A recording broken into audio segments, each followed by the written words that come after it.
सीतारामचंद्राभ्याम नमः। श्रीमद् वाल्मीकि रामायण किष्किंधा कांड चौथा सर्ग।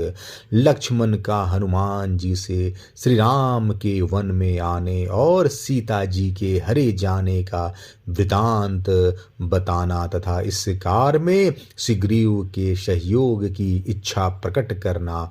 हनुमान जी का उन्हें आश्वासन देकर उन दोनों भाइयों को अपने साथ ले जाना।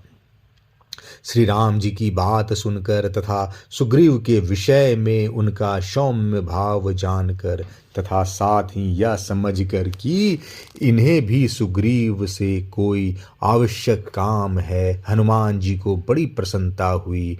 उन्होंने मन ही मन सुग्रीव का स्मरण किया। अब अवश्य ही महामना सुग्रीव को राज की प्राप्ति होने वाली है, क्योंकि ये महानुभाव किसी कार्य या प्रायोजन से यहाँ आए हैं और यह कार्य सुग्रीव के ही द्वारा सिद्ध होने वाला है।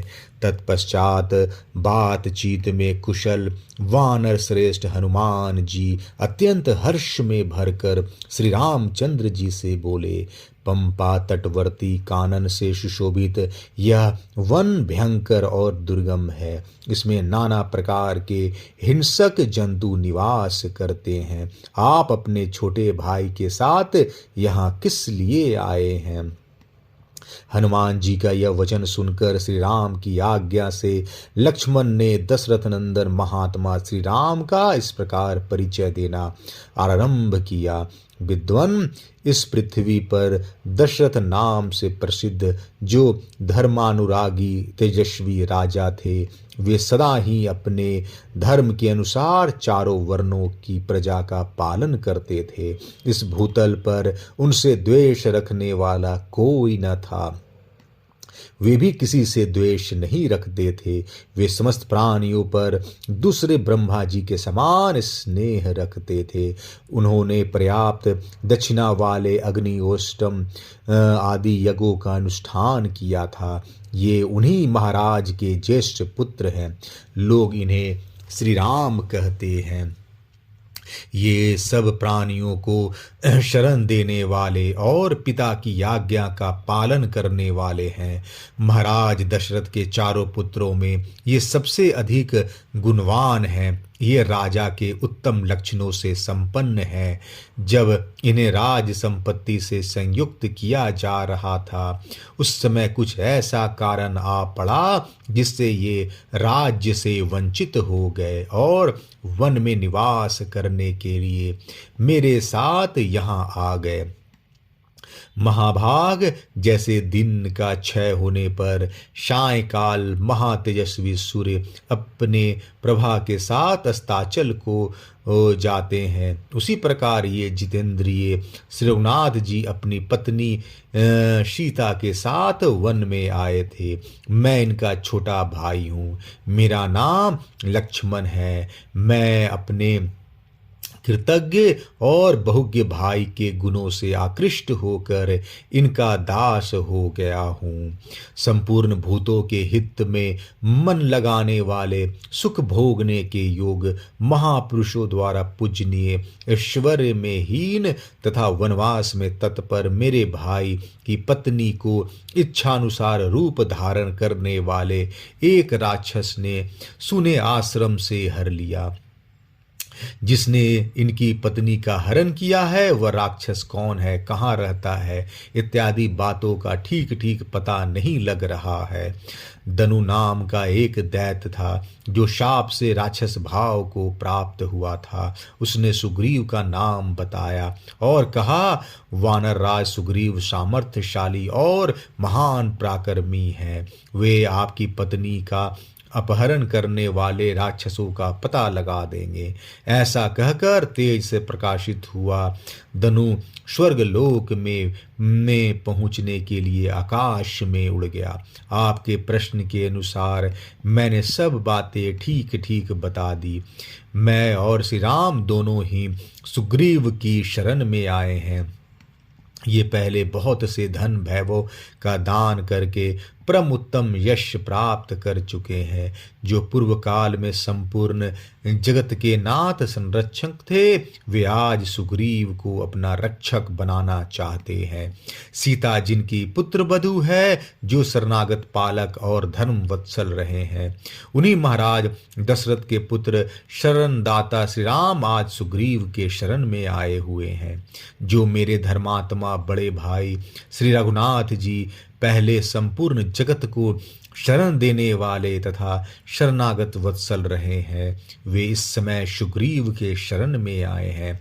जिनके प्रसन्न होने पर सदा यह सारी प्रजा प्रसन्नता से खिल उठती थी, वे ही श्री राम आज वानर राज सुग्रीव की प्रसन्नता चाहते हैं। जिन राजा दशरथ ने सदा अपने यहाँ आए हुए भूमंडल के सर्व सब सद्गुण संपन्न समस्त राजाओं का निरंतर सम्मान किया, उन्हीं के ये त्रिभुवन विख्यात ज्येष्ठ पुत्र श्री राम आज वानर राज सुग्रीव के शरण में आए हैं। श्री राम शोक से अभिभूत और आर्त होकर शरण में आए हैं। युद्धपतियों सहित सुग्रीव को इन पर कृपा करनी चाहिए। नेत्रों में आंसू बहाकर करुणाजनक स्वर में ऐसी बातें कहते हुए सुमित्रा कुमार लक्ष्मण से कुशल वक्ता हनुमान जी ने इस प्रकार कहा। राजकुमारों, वानर राज सुग्रीव को आप जैसे बुद्धिमान, क्रोध विजयी और जितेंद्रिय पुरुषों से मिलने की आवश्यकता थी। सौभाग्य की बात है कि आपने स्वयं ही दर्शन दे दिया।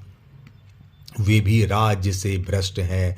वाली के साथ उनकी शत्रुता हो गई है। उनकी स्त्री का भी वाली ने ही अपहरण कर लिया है तथा उस दुष्ट भाई ने उन्हें घर से बाहर निकाल दिया है। इसलिए वे अत्यंत भयभीत होकर वन में निवास करते हैं। सूर्यनंदन सुग्रीव सीता का पता लगाने में हमारे साथ स्वयं रहकर आप दोनों की पूर्ण सहायता करेंगे। ऐसा कहकर हनुमान जी ने श्री रघुनाथ जी से स्निग्ध मधुर वाणी में कहा, अच्छा, अब हम लोग सुग्रीव के पास चलें। उस समय धर्मात्मा लक्ष्मण ने उपयुक्त बात कहने वाले हनुमान जी का यथोचित सम्मान किया और श्री रामचंद्र जी से कहा, भैया रघुनंदन, ये वानर श्रेष्ठ पवन कुमार हनुमान अत्यंत हर्ष से भरकर जैसी बात कह रहे हैं, उससे जान पड़ता है कि सुग्रीव को भी आपसे कुछ काम है। ऐसी दशा में आप अपना कार्य सिद्ध हुआ ही समझे। इनके मुख की कांति स्पष्टता प्रसन्न दिखाई देती है और ये हर्ष से उत्फुल्ल होकर बातचीत करते हैं। अतः मेरा विश्वास है कि पवन पुत्र वीर हनुमान जी झूठ नहीं बोलेंगे। तदंतर परम बुद्धिमान पवन पुत्र हनुमान जी उन दोनों रघुवंशी वीरों के साथ ले सुग्रीव से मिलने के लिए चले। कपिवर हनुमान ने भिक्षु रूप को त्याग कर वानर रूप धारण कर लिया। वे उन दोनों वीरों को पीठ पर बैठा कर वहां से चल दिए। महान यशस्वी तथा शुभ विचार वाले महाप्रक्रमी वे कपिवर पवन कुमार कृत्य से होकर अत्यंत गम हर्ष में भर गए और श्री राम लक्ष्मण के साथ गिरिवर ऋषमुख पर जा पहुँचे। किष्किंधा कांड चौथा सर्ग समाप्त। जय श्री राम।